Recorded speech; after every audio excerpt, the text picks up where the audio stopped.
Hello and welcome to this video. In this video we will be discussing about how to determine the specific gravity of soil using the pycnometer method. Specific gravity of soil using pycnometer method. So this is typically a pycnometer where we have a glass jar over which we have a cap, metallic cap with rubber and for sealing, and there is a small opening on the top so that air can be removed from the water or the soil and water solution. So in this method basically we need to determine the specific gravity of soil, where specific gravity G is equal to gamma S upon gamma W, unit weight of soil upon unit weight of water. So if we simplify, we can write this as weight of soil upon volume of soil, and weight of unit weight of water can be written as weight of water upon volume of water. So that is the simple definition of unit weight of soil or unit weight of water. But in this case, if we assume that we are taking equivalent volume of water as there is the volume of soil, so in that way we can nullify these two and we can simply write it as G is equal to Ws upon Ww. So in this case we are assuming that the volume of water is equivalent to the volume of soil. Then we can have this simpler expression. This is because to calculate the volume of soil it is difficult, and hence we are making as an assumption of determining the weight of water which is equivalent to the volume of soil which we have taken. So in this way we can simply by determining the weights we can calculate the specific gravity of soil. So how we will do that?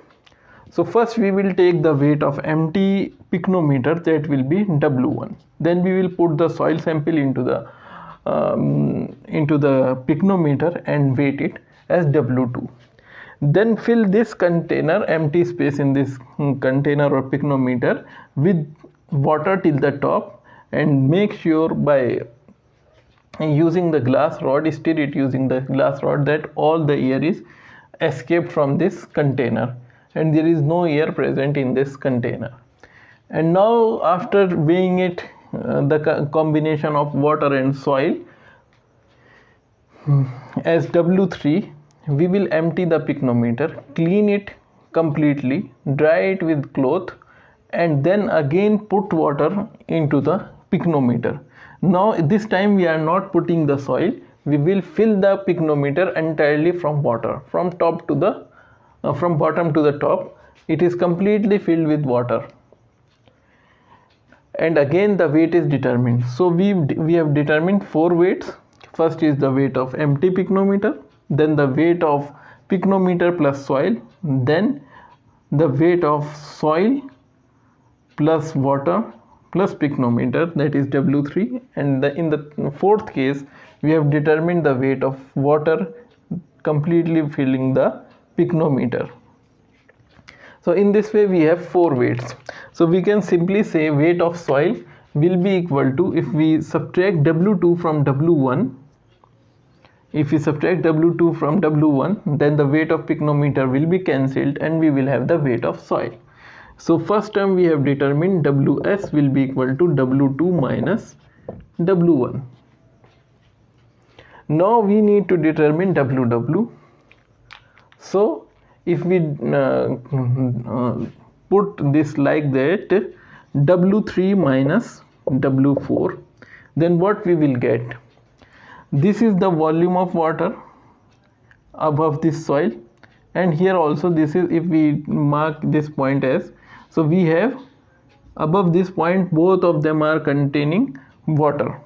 So when we subtract W3 minus W4, this volume containing the weight of water will be cancelled with each other, and the weight of picnometer will also be cancelled. So we are left with weight of soil and minus the weight of water. Which weight of water? Which is having the volume equal to the volume of soil. So this volume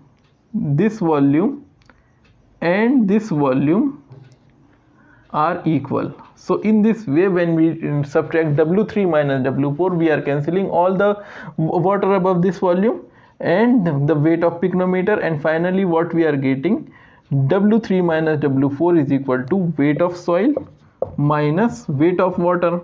Which weight of water? Weight of water which is equal in volume to the volume of soil. So in this way we are subtracting the weight of water that is equivalent to the volume of soil present in the picnometer.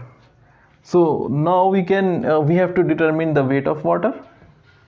Ws we already know, so we can write W3 minus W4 is equal to, Ws is W2 minus W1 minus WW.